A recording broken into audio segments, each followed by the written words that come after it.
أعوذ بالله من الشيطان الرجيم. بسم الله الرحمن الرحيم. الرحمن علم القرآن خلق الإنسان علمه البيان. الشمس والقمر بحسبان والنجم والشجر يسجدان والسماء رفعها ووضع الميزان ألا تطغوا في الميزان وأقيموا الوزن بالقسط ولا تخسروا الميزان والأرض وضعها للأنام فيها فاكهة والنخل ذات الأكمام والحب ذو العصف والريحان فبأي آلاء ربكما تكذبان. خلق الإنسان من صلصال كالفخار وخلق الجان من مارج من نار فبأي آلاء ربكما تكذبان.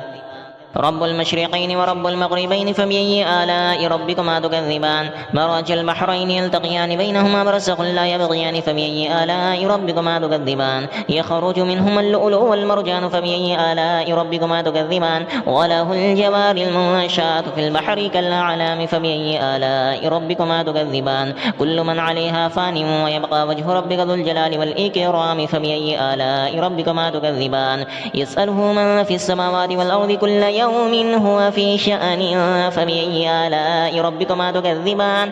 سنفرغ لكم أيها الثقلان فبأي آلاء ربكما تكذبان. يا معشر الجن والإنس إن استطعتم أن تنفذوا من أقطار السماوات والأرض فانفذوا لا تنفذون إلا بسلطان فبأي آلاء ربكما تكذبان. يرسل عليكم أشواظ من نار ونحاس فلا تنتصران فبأي آلاء ربكما تكذبان.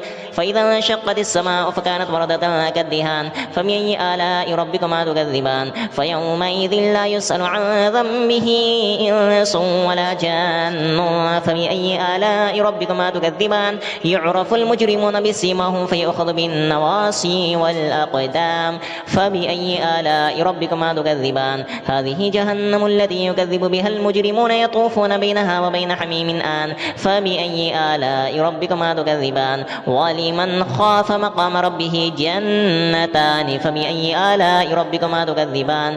ذواتا أفنان فبأي آلاء ربكما تكذبان. فيهما عينان تجريان فبأي آلاء ربكما تكذبان. فيهما من كل فاكهة زوجان فبأي آلاء ربكما تكذبان. متكئين على فرش بطائنها من استبرق وجنى الجنتين دان فبأي آلاء ربكما تكذبان.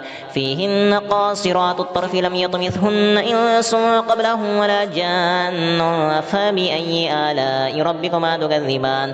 كأنهن الياقوت والمرجان فبأي آلاء ربكما تكذبان. هل جزاء الإحسان إلا الإحسان فبأي آلاء ربكما تكذبان. ومن دونهما جنتان فبأي آلاء ربكما تكذبان. مدهامتان فبأي آلاء ربكما تكذبان. فيهما عينان نضاختان فبأي آلاء ربكما تكذبان. فيهما فاكهة ونخل ورمان فبأي آلاء ربكما تكذبان. فيهن خيرات حسان فبأي آلاء ربكما تكذبان. حور مقصورات في الخيام فبأي آلاء ربكما تكذبان. لم يطمثهن إنس قبلهم ولا جان فبأي آلاء ربكما تكذبان. متكئين على رفرف خضر وعبقري حسان فبأي آلاء ربكما تكذبان. تبارك اسم ربك ذي الجلال والإكرام.